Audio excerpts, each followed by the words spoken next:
All right, I'm here in the EA HQ in the UK with Thomas Singleton, or the line producer of Grand Slam Tennis #2.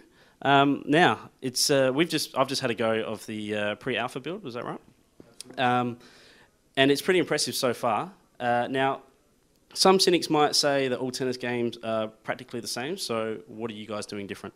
Well, first and foremost, our number one innovation and what really sets us apart from what's been done to date in the tennis category would be our total racket control, right? So what we're doing is we're taking the buttons and throwing them away, so to speak. So for the first time in a tennis product, you're able to play the entire experience using just the analog sticks. So we've separated the left analog stick from the right analog stick.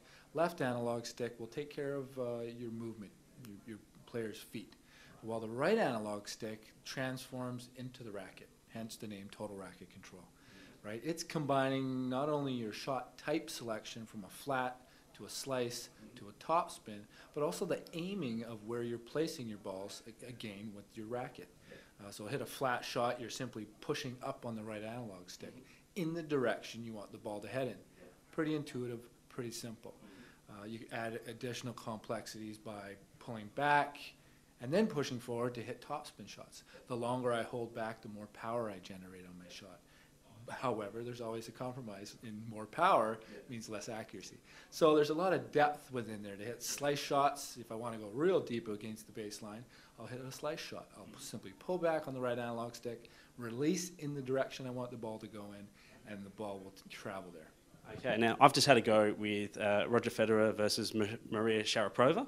I didn't even pronounce that right, but anyway, there's a lot of pro AI going on in there. I mean, it's pretty accurate, even down to Maria's grunts. So just tell us a bit about the pro AI that went into it, and did you pull these guys in and get some what's the word, the motion capture going with these guys? Yeah, so Pro AI is our AI system. It's similar to what we've done in our NHL franchise and Fight Night, where we have real AI systems. So we've got our players playing professionally. They're realistic and they're organic in nature. So not only do they look like themselves, they play like themselves, and they sound like themselves in Maria Sharapova's example, right? To a Johnny Mac who, from an emotional standpoint, may have a bit of meltdown, right? So John McEnroe's exclusive to our franchise.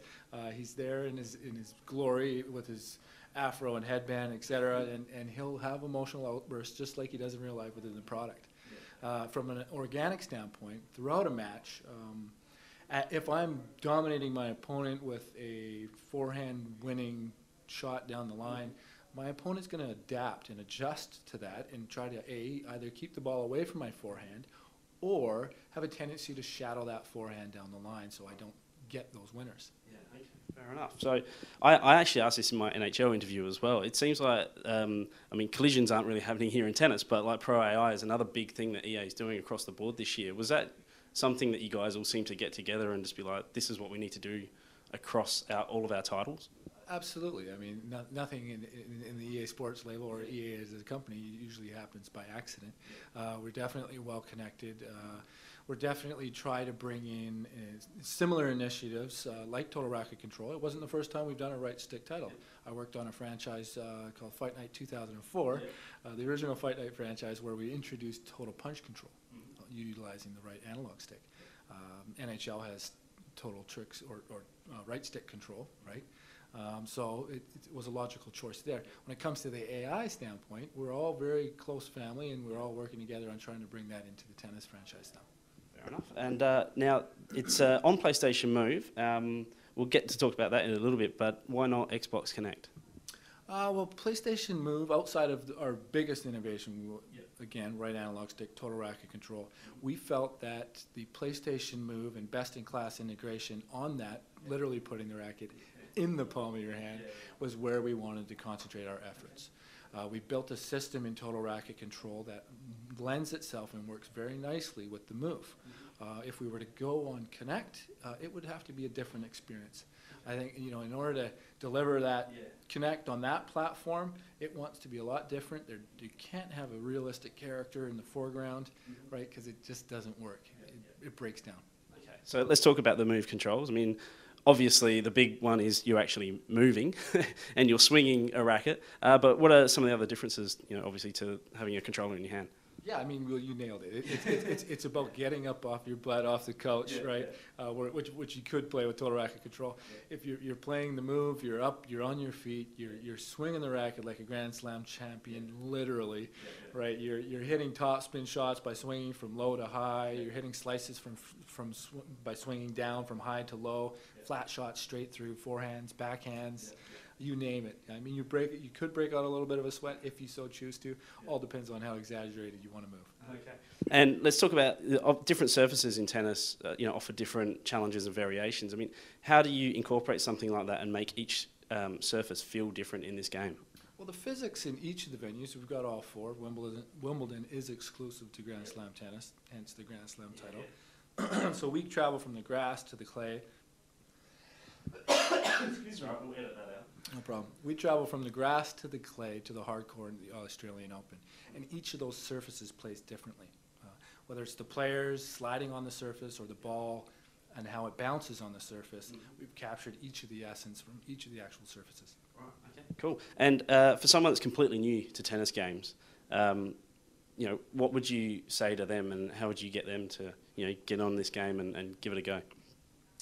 I think this game, for the first time, brings tennis to the masses with its simplicity in the total racket control innovation. You've tried it firsthand. It's simple in nature, however, as complex as you want it to be. Right? You can get in there and have great success by simply hitting flat shots over back at your opponent. Let's be honest, tennis isn't the most complex sports ever, and I believe the first video game ever made was a game called Pong, which in essence is tennis without the net, right? So, however, we've still got all the depth in there from a gameplay standpoint, from a roster standpoint, over 20 licensed players. So, if you're going to pick up a tennis product and you want something that's got a great barrier of entry or lack thereof barrier, this is the product for sure. Yeah, sure. Now, we didn't touch on it just before, but I think it's probably important to mention about some of the different modes involved in the game and perhaps some online play. What's going on there? So we're not talking a ton about all the other modes, but I mean we definitely got the EA Sports depth that's expected of us. So online's definitely there, a full feature set within online. Career mode is definitely there, so you will have that single player journey for sure. ESPN Grand Slam Classics will be a feature within there, and we'll talk more about that in October. Training games and a training system to grow you into a better tennis player on and off the court, definitely something in there as well. Okay. And the game, as I mentioned, in the pre-alpha stage, so when are you expecting it? It's early next year, is that right? Well, we're not talking about exactly when it's coming out in 2012. However, there are 4 venues taking place in 2012, of which is in your homeland. And we were just trying to figure out which location do we want to launch this title. No worries. Well, Thomas, thank you very much. No problem.